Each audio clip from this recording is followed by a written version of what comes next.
It's one of the more unusual Avengers launches, and technically this wasn't an ongoing series. It was a limited series, but it represents a very different take on the Avengers, so hey, let's do it.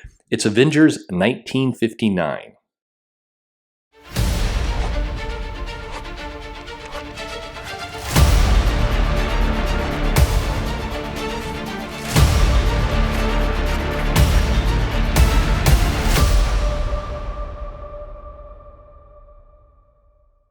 Hey everybody, this is Perch.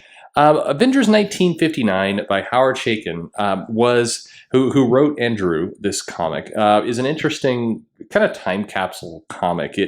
It was where they were really expanding the Avengers concept.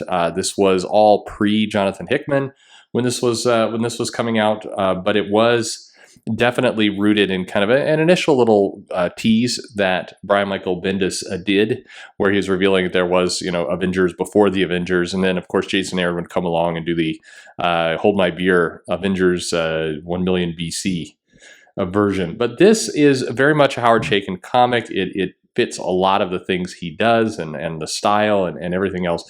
It's a pulp version of the Avengers, and so we've got. Basically, we open in New York, autumn, and Nick Fury has assembled this team. The team of the Avengers are doing a toast, and who is this team? It is Ulysses Bloodstone. It's Kraven the Hunter. It's Namora. It's Sabretooth, Silver Sable, and Dominic Fortune. A completely unusual Avengers team. And I mean, you've got Sabretooth in there in a tux with gloves. You've got Kraven the Hunter as an Avenger. I mean, this is a crazy concept, but anyway, the whole concept of this is they're bickering. It's kind of classic. In many cases, classic Avengers team up where you see the dynamics of Sabretooth is flirting with Namora and Kraven the Hunter is stepping in. He doesn't really like. So there's some little dynamic, and Kraven kind of shoots him right in the face, and so it's just all kind of a crazy a crazy dynamic of the Avengers. But we are looking around different parts of the Marvel universe, and the Blonde Phantom is basically infiltrating. Unknown areas, and they're doing. This comic is coming in the crux of the Cold War building. It is definitely it's post Nick Fury's time with the Howling Commandos fighting the Nazis, and so you get kind of this. This very much has a spy. I mentioned pulp feel to it. You get a lot of kind of dynamic back and forth. Autumn in New York. Sometimes it's just a drizzly mess. And Nick Fury is basically attacked, and it's representing the fact that we do have a very dangerous world, and the enemies are swirling. Is it Hydra? Is it Nazis again? Is it something else going on? But we're seeing bits of the Marvel universe in this different time, and that's pretty cool. We're seeing Wakanda here back in 1959. We're seeing. Kind of the State Department and this kind of global conspiracy with these coins that look very Hydra-like. They've got the little infinity symbol on a skull.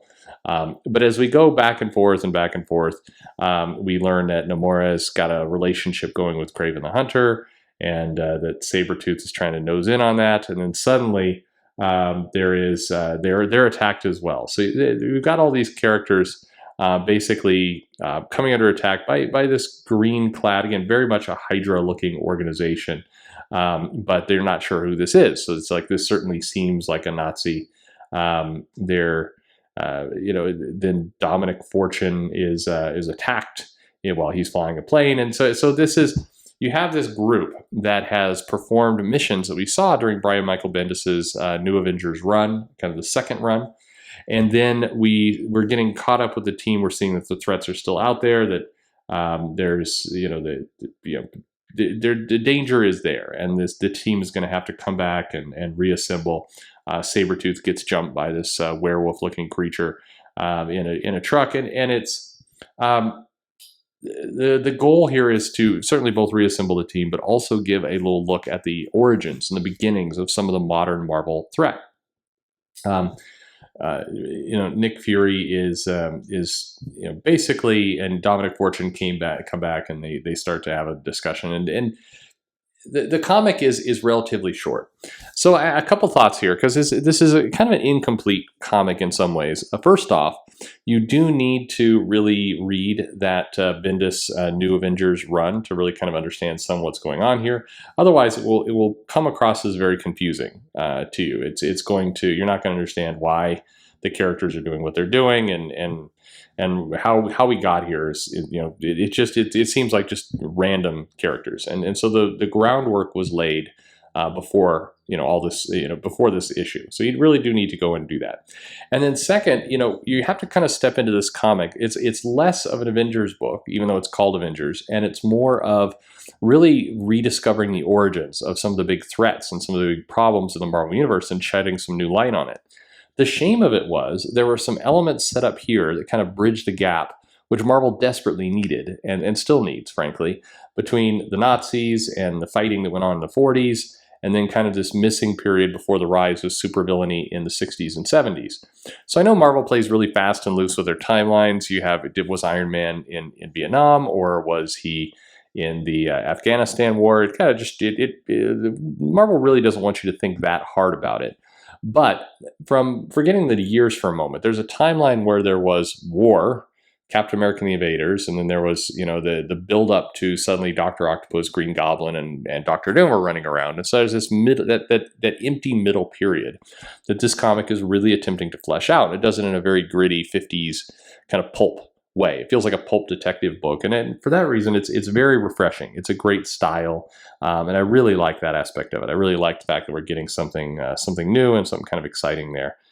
And so that's it's a good issue. It's a good little 5-issue series. I recommend picking it up, because if you're looking at the Avengers as a whole, you're looking at these team dynamic books, certainly things with Nick Fury, and certainly the Avengers kind of post-Civil War.